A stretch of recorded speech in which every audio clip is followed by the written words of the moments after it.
ওই সময় দোয়া করে ফেলবেন। বেশি রাগ আসলে কি করবেন? একটা দোয়া আপনি সেট করে নেবেন যে বেশি রাগ চলে আসলে আমি এই দোয়াটা করে দিব। ভালো দোয়া পারা যাবে? কারণ বাবা মা রাগের মাথায় যেটা বলে এটা কবুল করে নেয় কে? কাবা ঘরের একজন কালো ইমাম আছে, নাম ইমাম আল কালবানি। দেখছেন এই ইমামরে আপনারা? উনি লন্ডনে একটা ইন্টারভিউতে বলেছেন, আমার মায়ের বদদোয়া আমাকে কাবা ঘরের ইমাম বানিয়েছে। লন্ডনে একটা কনফারেন্সে উনি ইন্টারভিউ দিচ্ছিলেন। তো ওনাকে বলা হলো, কাবার সব ইমাম সাদা ইমাম, আপনি কালো মানুষ, কেমনি ইমাম হইলেন? উনি বললেন, আমার মায়ের বদদোয়া আজকে আমাকে কাবা ঘরের ইমাম বানিয়েছে।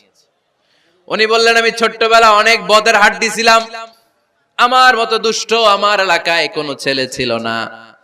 মানুষের গালাগালি, মারামারি, দুষ্টামি, ভাঙচুর, চেঁচামেচি, চিৎকার, বিশৃঙ্খলা আমার মতো কেউ বেশি করতে পারতো না। কিন্তু আমার মা ছিল অনেক বড় আল্লাহওয়ালা। আমার মা জানতেন আল্লাহর কাছে দোয়া করার কত বড় পাওয়ার। আমার মা যখন আমার উপর রেগে যেতেন, আমার মা জানতেন রাগের মাথায় বদদোয়া দিলে বদদোয়া কবুল হয়ে যাবে। এজন্য যখনই আমি বেশি দুষ্টামি শুরু করে দিতাম, আমার মা রেগে আমারে বদদোয়া দিয়ে বলতেন, আল্লাহ তোরে হেদায়েত দেখ, আল্লাহ তোরে কাবা ঘরের ইমাম বানায় দে। মা যখন রেগে যেতেন, রেগে মেগে উনি সব সময় বলতেন, আল্লাহ তোরে হেদায়েত দেখ, তোরে কাবার ইমাম বানায় দেখ। রাগে রাগে ভালো দোয়া করতেন। সুবহানাল্লাহ কইতে বললেন না? আপনারা আপনাদের ছেলে মেয়েদের জন্য একটা ভালো দোয়া সেট করে নেবেন। রাগ আসলে ওই দোয়াটা করবেন, ওইটার উপরে জাল মিটাবেন, রাগ মেটাবেন ওইটার উপর। পারা যাবে? পারা যাবে? 12 নাম্বার, ছেলে মেয়েদের সাথে খেলাধুলা করবেন। ছেলে মেয়েদেরকে নিয়ে খেলাধুলা করেন, কে কে দেখি।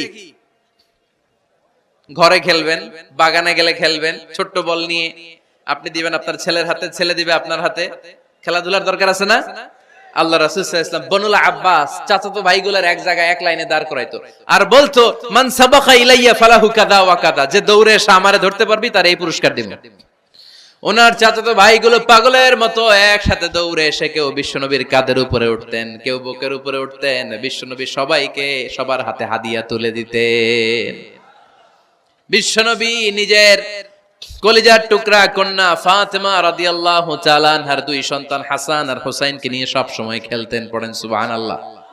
হাসান আর হুসাইন রাদিয়াল্লাহু তাআলা আনহুমা বিশ্বনবীকে ঘোড়া বানিয়ে খেলতেন। ঘোড়া হতো কে? সবাই বলতে হবে, ঘোড়া হতো কে? আর ঘোড়সাওয়ার কে? হাসান আর হুসাইন। বিশ্বনবীরে ঘোড়া বানায় এরা কান্দে উঠতো। আর বিশ্বনবী বাবরি চুল রাখতেন, ওই বাবরি চুল ধরে এরকম ঘোড়া ঘোড়া খেলতো। সুবহানাল্লাহ পড়বেন না? মনে থাকবে বাচ্চাদের সাথে খেলাধুলা। 13 নাম্বার, কঠিন কঠিন ইবাদতগুলো বাচ্চাদেরকে ঘরে প্র্যাকটিস করা।